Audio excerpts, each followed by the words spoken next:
तो सवाल पढ़ते हैं। A particle on a stretched string supporting a travelling wave takes 5 millisecond to move from its mean position to the extreme position.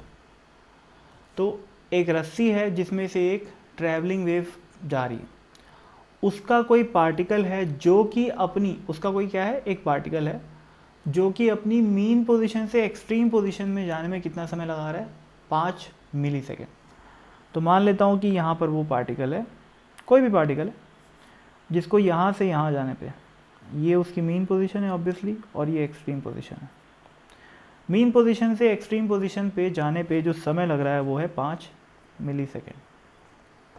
और भाई wave motion में एक बात तो बहुत मतलब सबको पता होनी चाहिए कि कोई भी पार्टिकल क्या कर रहा है, SHM कर रहा है ना। अगर ये सिंपल हार्मोनिक वेव है तो, और सिंपल हार्मोनिक वेव ही अपने सिलेबस में है मोस्टली, है ना।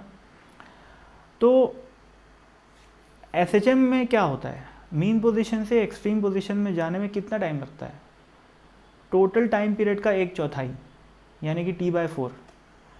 तो कैपिटल T/4 यानी कि टाइम पीरियड का 1/4 अपने को 5 मिलीसेकेंड दिया हुआ है।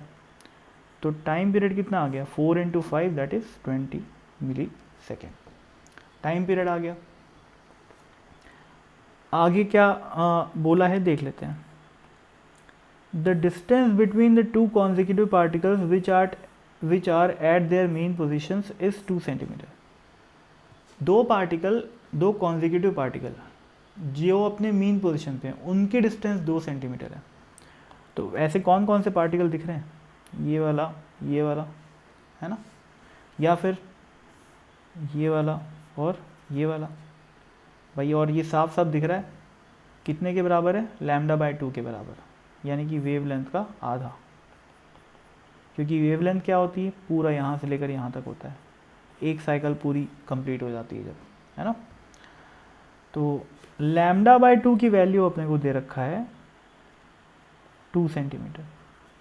मतलब ये जो लिखा हुआ है ना, distance between two consecutive particle which are at their mean position, इस लाइन से अपन ये जानकारी कलेक्ट किए कि λ/2 की वैल्यू 2 सेंटीमीटर है। तो लैम्डा की वैल्यू क्या हो गई, 4 सेंटीमीटर। अभी आगे क्या बोला है, फाइंड द फ्रीक्वेंसी। फ्रीक्वेंसी क्या होती है, 1 टाइम पीरियड। अब ध्यान रखना ना, फ्रीक्वेंसी हर्ट्स में अगर अपने को चाहिए तो टाइम पीरियड को सेकेंड्स में रखना पड़ेगा। तो क्या हो जाएगा सेकेंड्स में टाइम पीरियड, 20 मिलीसेकेंड यानी कि 20 × 10⁻³ अब ये क्या हो जाएगा, 1000/20, तो कितना हो गया ये 50। तो 50 हर्ट्स आंसर आ गया, है ना, फ्रीक्वेंसी का। आगे क्या बोला है, वेवलेंथ। वेवलेंथ तो आ गई यार 4 सेंटीमीटर, है ना। और वेव स्पीड, वेव स्पीड क्या होती है, वेव स्पीड होती है wavelength divided by time period. Wavelength अपने को दे रखा है 4 सेंटीमीटर और टाइम पीरियड कितना है 20 मिलीसेकेंड यानी कि 20 × 10⁻³ सेकेंड। तो ये कितना हो जाएगा भाई, ये 4 × 1000 डिवाइडेड बाय 20, ये 0 से 0 गया, ये 2, 4 और 2 बन गया 2, 2 × 200 कितना हो गया, 200 सेंटीमीटर पर सेकेंड, या फिर मैं इसको 2 मीटर पर सेकेंड भी बोल सकता हूँ।